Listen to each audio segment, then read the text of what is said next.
to Iranian Canadian during our hardest moments when our families and friends brutally face genocide. The people of Iran are not facing a political disagreement or a civic unrest. They are facing a regime that has declared war against its own nation through massacre of over 20,000 people, unarmed, innocent protesters, using military firearms and apparatus. Live fire on civilians, even direct shotgun to children in the streets and parks. Killing injured protesters in hospitals, invading hospitals and shooting people inside them, detaining or killing nurses and physicians who helped our injured protesters, charging families over $5,000 per bullet to receive the bodies of loved ones, mass execution, torture, enforced disappearance, throwing bodies of our own people in dams and mass graves, and information blackout. The Islamic Republic has stripped itself of all legitimacy. It is no longer governed Iran, it occupies it. This is a national revolution to liberate Iran. The Iranian people have made their demand clear: the end of Islamic Republic and the restoration of sovereignty to the people of Iran, and return of Pahlavi to power to facilitate transition to government and democracy.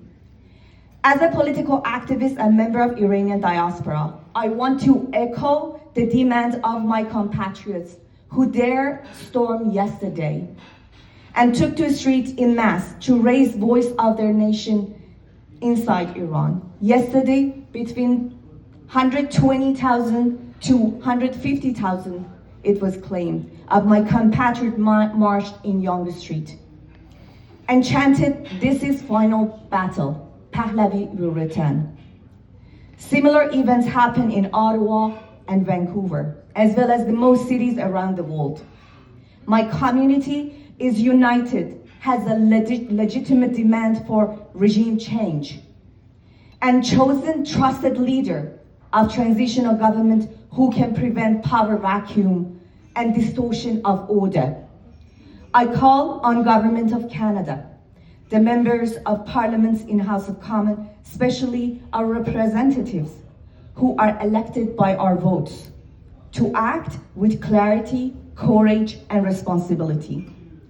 The regime change in Iran not only is ethical and moral obligation, but also a resolute to lasting peace in the Middle East and stability within Canada. The time for neutrality has passed. Islamic Republic does not represent the will of the Iranian people and has no legitimacy to mandate the rule. I just want to shorten and go to the point which I would like to see from Canadian government. I would like to echo 6 measures that our king in exile, the leader of transitional government, urged the world leaders to consider. First, protect the Iranian people by degrading the regime's repressive capacity, including targeting the Islamic Republic Guard leadership, IRGC, and its command and control infrastructure. You can do it by collaboration with the United States. Second, deliver and sustain maximum economic pressure on the regime, block their assets in Canada, target and dismantle their fleet of ghost tankers.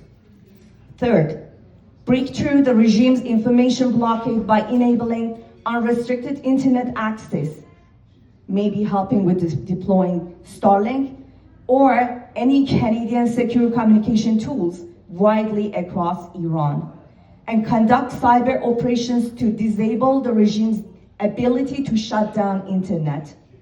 Fourth, negotiating with Commonwealth countries or European Union and Canadian allies to hold the regime accountable by expelling its diplomats from their capitals and pursue legal enforcement actions against those responsible for crime against humanity.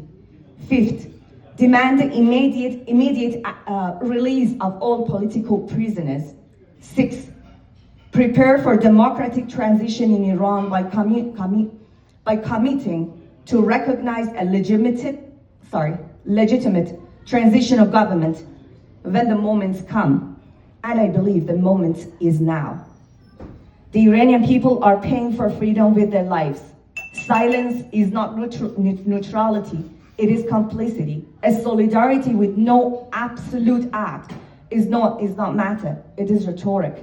The free world must choose where it stand with the Iranian people for Iran's liberation. Stand on the right side of the history. Thank you.